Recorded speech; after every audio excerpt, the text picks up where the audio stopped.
Karaniwan na sa mga residente ng Malabon at Navotas ang nararanasan nilang baha. Isang sa mga dahilan nito ang nasirang navigational floodgate. Pero kung perwisyo ang baha sa ilan nating kababayan, biyaya naman ito para sa iba. Alamin natin sa detalye sa report ni Isaiah Merafuentes.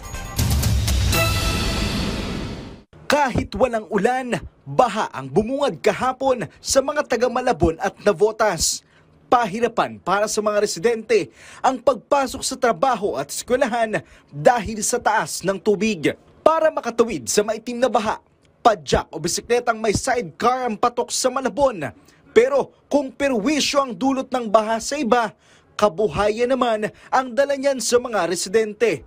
Gaya ni Tatay Leonardo na mula sa Malabon, sinasamantala niya ang baha para kumita gamit ang padyak. Maganda po kita. Kasi ngayon, nakaka 2,000 na ako mula kaninang alas 8 ng umaga. Kaya po maganda sa amin pagkagandang baha. Ang pamasahe ay nakadepende pa rin sa layo ng biyahe. Pero may patong ito dahil sa pagbaha.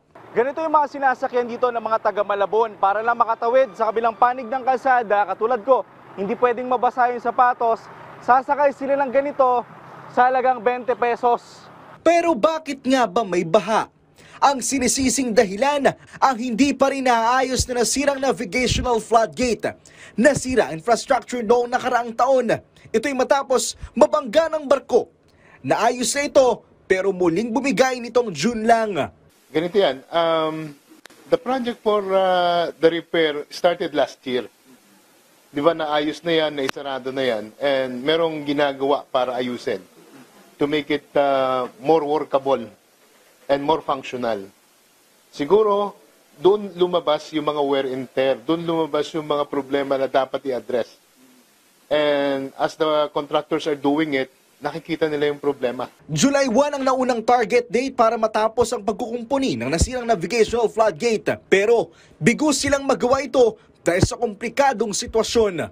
Nakalubog kasi sa tubig ang mismong bahagi ng floodgate na nasira. It's very technical. Ano? We need experts to do it. We spend a lot of money to have it repaired. So gusto natin maayos na. Every time kasi na nagkakaroon ng delay, there are reasons why it is being done that way and why these things are happening. But it's very technical. July 16 na ang bagong target date na maayos ang nasirang floodgate. Isaiah Merafuentes para sa Pambansang TV sa Bagong Pilipinas.